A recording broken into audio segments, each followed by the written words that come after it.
부에서는 예수님의 세례 장면이 마치 부처가 열반에 드는 아니면 힌두교의 구루가 크라운 차크라가 열려서 어떤 간맨이 되는 그런 과정을 보여준다. 보여준 것처럼 느껴진다. 제가 그렇게 설명을 들었는데, 두 번째, 예수님의 부활 장면. 이 장면도 조금 태양이 좀 많이 강조되어 있고, 우리가 알고 있는 성경의 부활 장면하고 좀 많이 좀 다르다라는 느낌이 듭니다. 지나치게 태양을 많이 강조해요. 예수님이 세례받는 장면도 그렇지만, 예수님께서 부활하시는 장면도 태양이 많이 강조되는데, 마치 그 부활하시고 나서 이 태양과 함께 예수님이 겹쳐지는 모습을 보여주므로 예수님이 태양의 아들인 호루스로 거듭나는 듯한, 이 호루스가 뭡니까? 성경적으로는 적그리스도죠. 우리 1달러짜리 화폐에도 전시안이 있는데 이게 바로 호루스입니다.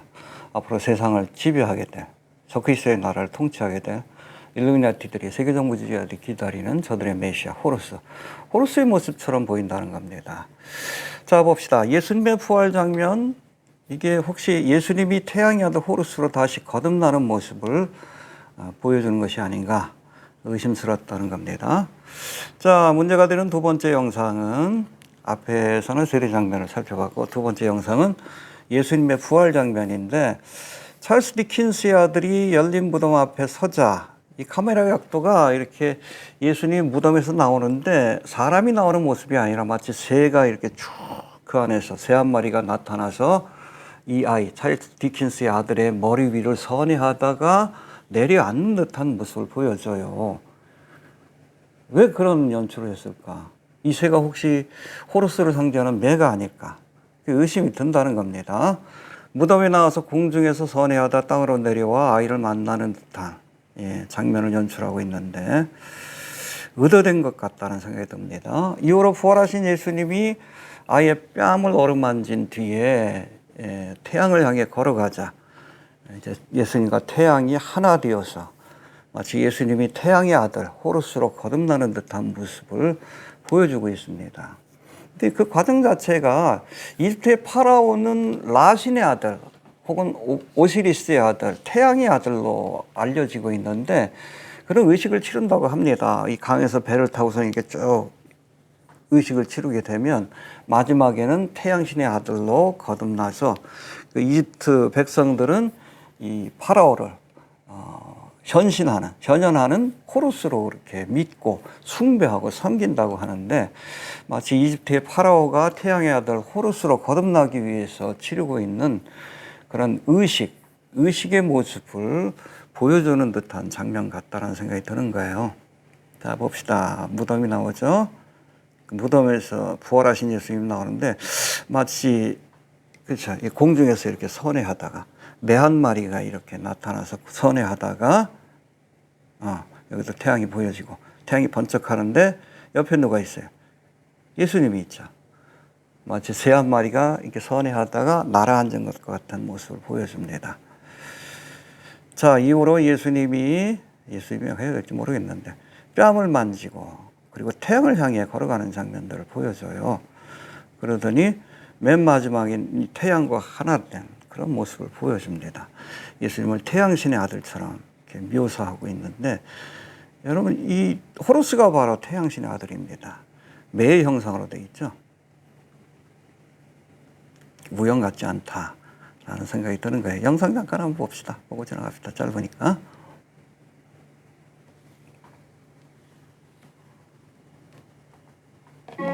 Well, do you remember when Jesus said he will put the temple back together in? 자, 무덤이 열려 있고 병사들이 잠자고 있죠. 거기서 예수님이 나오시는 모습을 보여주고 있습니다. 3 days. 갑자기 뭐가 날아오듯이 걸어오는 모습이 아니에요. 여기 모래먼지가 이렇게 날리고 그런 거 보면 뭔가가 이렇게 날아오는 듯한 그런 모습을 연출하고 있어요. 자, 그러더니 위로 솟구치죠. 사람이 이렇게 위로 솟구칠 수가 없죠. 마치 매 한 마리가 위로 솟구치는 것처럼 새 한 마리가 위에서 솟구치고 있는 호루스로 이렇게 묘사하고 있는 장면이라고 이렇게 볼 수밖에 없어요.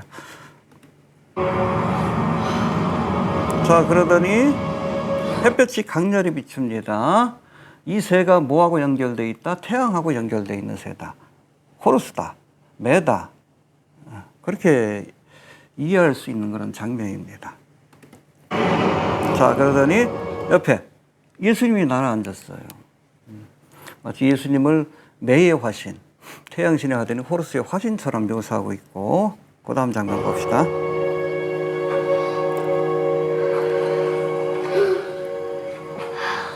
아이의 뺨을 만지시고, 그 다음 장면이 또 문제가 될 수 있어요.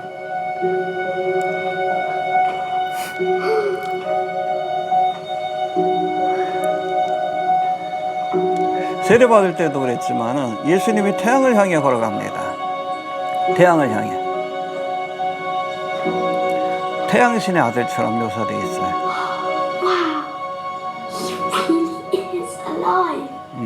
그가 다시 살아났다. 뭐로? We're alive again. Because he 그가 다시 살아났다. 뭐로? 호루스로. 태양의 아들로 거듭났다. 뭐 그런 메시지를 익힐 수 있는 장면입니다. is risen. 예. 너희들도 태양의 아들로 거듭날 수 있다. 엔젤 스튜디오가 이 로고가 박혀 있잖아. 이게 몰몬교인데, 몰몬교도 예수님을 피조물로 봅니다. 피조물로 똑같이 인간을 지음받았지만은 그 깨달음을 통해서 간메이 된 것으로 이렇게 묘사를 해요. 그러니까 우리도 어떤 수련이나 깨달음을 통해서 예수님과 같은 사람이 될 수 있다. 이게 여러분 몰몬교의 교리고, 유니테리언의 교리고, 모든 이단들의 교리고, 그 뒤에는 사탄마귀가 있습니다. 뭐라고 해요? 내가 하나님처럼 되리라. 사탄마귀. 그걸 아직도 믿고 있는 거예요. 그걸 믿고선 신뢰해야겠다라고 그렇게 일평생 수련하다가 결국엔 지옥 가는 겁니다. 불교 신자도 그렇고, 일루미나티들도 그렇고, 자기를 추종하는 사람들조차도 이렇게 속이는 자가 바로 사탄마귀입니다.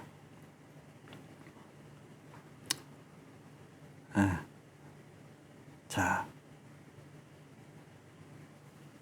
봅시다. 태양을 향해 걸어가죠. 이게 태양과 하나가 되는 듯한 장면. 그 매처럼 무덤에서 나와서 공중선회하다 아이 옆에 앉고 그 다음에 태양을 향해 나가므로 여기서 예수님은 뭐예요? 호루스로 거듭난, 태양의 아들로 거듭난 그런 모습을 보여주고 있다는 겁니다.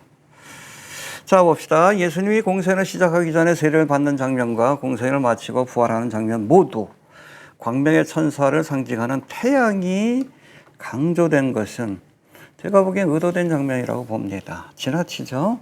거기는 의도가 있습니다. 참고로 하나님이 지으시라 명령하신 성전은, 그렇죠? 이 성전은 여러분 지성소, 하나님이 계신 지성소가 태양이 있는 동쪽이 아니라 어디에 있습니까? 서쪽에 있어요. 서쪽에. 서쪽에 자리 잡고 있습니다. 왜? 하나님이 빛이기 때문에 그래요. 이 태양빛은 피조물입니다. 어리석은 인생들이 하나님을 떠나서 이 태양을 숭배하는 거지. 참된 빛은 누구다? 하나님이시다. 그래서 여러분 지성소에 보면 저기 없어요. 창이 없습니다. 왜? 인위적인 빛이 필요 없어. 왜? 빛 대신 주님이 임재하시기 때문에 빛이 필요 없는 거예요. 여튼 지으라 명하신 성전은 태양이 떠오르는 동쪽이 아니라 서쪽에 하나님이 임재하시는 지성소가 놓여 있다는 것을 우리가 알아야 합니다. 근데 여러분 바벨론 종교하고 결합된 천주교의 그 성당들을 보세요. 항상 제단이 어디에 있습니까? 동쪽에 있어요. 동쪽에 있어. 그러니까 루시퍼를 섬기는 집단이라는 그런 오해를 받게 되는 거예요. 그런 의심을 받게 되는 겁니다. 그래, 한번 가보셔요, 여러분. 어느 곳이나 성당을 보면 이 성당에 사제들이 있는 곳은 거기 태양, 동쪽입니다. 태양이 떠오르는. 하나님 기뻐하지 않는 모습이죠. 그러나 성전은 항상 반대쪽인 서쪽에 있다. 지성소가. 지성소가 놓여 있고 예루살렘과 성전이 바벨론에 의해서 무너질 수밖에 없는 이유를 설명하신 에스겔서 8장. 에스겔에게 하나님이 보여주시죠. 환상을 통해서. 이스라엘 백성들이 얼마나 심각한 죄를 졌는가. 특별히 성전에서 하나님을 섬긴다고 하는 사람들이 하나님이 아니라 우상을 섬기고 태양을 섬기는 모습을 보여주면서 이 죄로 인해서 이어지는 말씀에 보면 이가봇의 환상. 그 죄가 가득한 곳에, 우상들이 가득한 곳에 하나님이 있을 수 없잖아요. 하나님의 영광이 떠나는 모습을 보여주고, 이후로 여러분 예루살렘 성이 무너지고 예루살렘 성전이 무너진 겁니다. 아무리 화려하고 아름답게 지어져도 여러분 하나님의 임재의 역사가 떠난 곳은 교회가 아니에요. 그냥 건물에 불과하지. 그러니까 무너뜨리신 거지.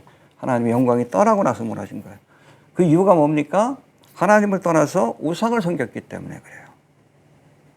교회에 사람이 많이 모인다는 게 중요한 것이 아니에요. 우리가 참된 하나님을 섬기는지, 성경에서 말하는 하나님을 섬기는 건지, 아니면 하나님을 섬긴다 하면서 금송아지 우상을 섬기고 호루스를 섬기고 있는 것은 아니에요. 태양신을 섬기고 있는 건 아니지.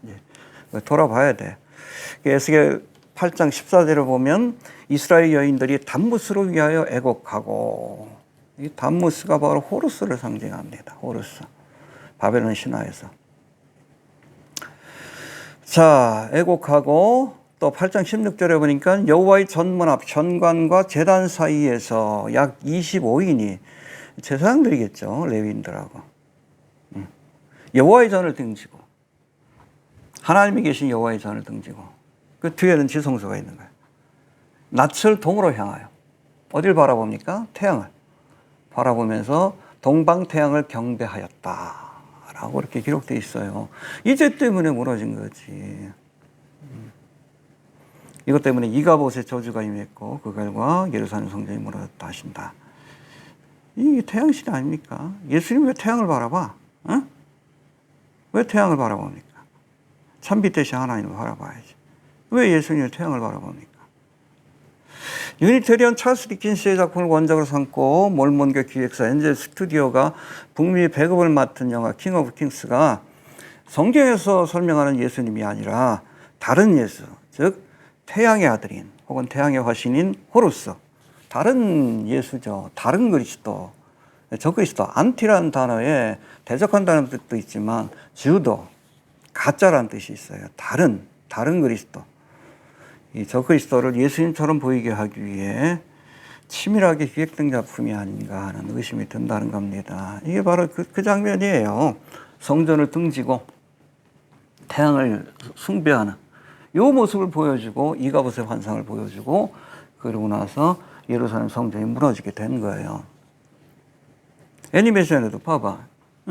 예수님이 태양을 향해 걸어가니까 얘가 예수님을 경배하는 거지. 태양을 경배하는 거지. 이 장면하고 다를 게 뭐가 있습니까? 아주 가증스럽죠, 영화. 장면 자체가. 깨어 있읍시다. 제가 보기에는 여러분 이단이라는 건 그래요. 끝이 다르다는 뜻인데 이 쥐약이라는 다른 교훈이, 잘 들으세요. 이 쥐약이 그릇에 놓여 있을 때는, 이렇게 모여 있을 때는 효과가 없어요. 그러나 맛있는 밥, 맛있는 음식에다가 한 1% 정도 섞을 때, 그때 가장 큰 효과를 발휘하게 되는 겁니다. 이 복음이라는 맛있는 밥, 하나님 주신 말씀에다가 이런 쥐약과 같은 이단적 사상을 거기다 넣게 되면, 이걸 본 어린아이들이, 많은 사람들이 나중에 적그리스도가 올 때, 그래, 예수님도 태양의 아들이었지. 그렇지. 우리가 저분도 예수님이 맞을 거야. 그렇게 오해할 수 있지 않을까요? 과연 이 영화가 예수님이 오실 길을, 또 예수님을, 참된 성경에서 말하는 예수님을 전하기 위한 그 영화인지, 아니면 적그리스도, 태양의 아들인 호루스, 적그리스도를 예비하기 위해서 만들어진 영화인지 우리가 좀 생각해 볼 필요가 있습니다. 여러분, 북미의 흥행이 그냥 주어진 것이 아니다라고 봅니다. 그 뒤에 여러분 엔젤 스튜디오, 몰몬교가 있고 그 뒤에 사탄 마귀가 있는 거예요.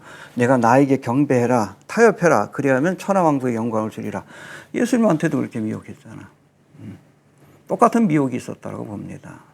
저는 처음엔 그냥 배급사만 문제가 있는 줄 알았더니 요거 클립을 보면서 확신이 들었어요. 이 장면 누가 만들었어요? 엔젤 스튜디오에서 만든 게 아니잖아. 모펫. 우리나라 그 애니메이션 회사에서 뭐 집사라는 양반이 만든 거 아니에요. 모르고 만들었다? 아니죠. 이걸 모를 리가 없지. 프리메이슨에 대해서, 일루미나티에 대해서, 오컬트 신앙에 대해서 알지 못하면 이런 장면을 묘사하기 힘들어요. 이렇게 오해될 만한 장면은. 깨어 있읍시다. 깨어 있읍시다. 좀 심히 걱정스럽습니다. 한국교회도 깨어 있읍시다.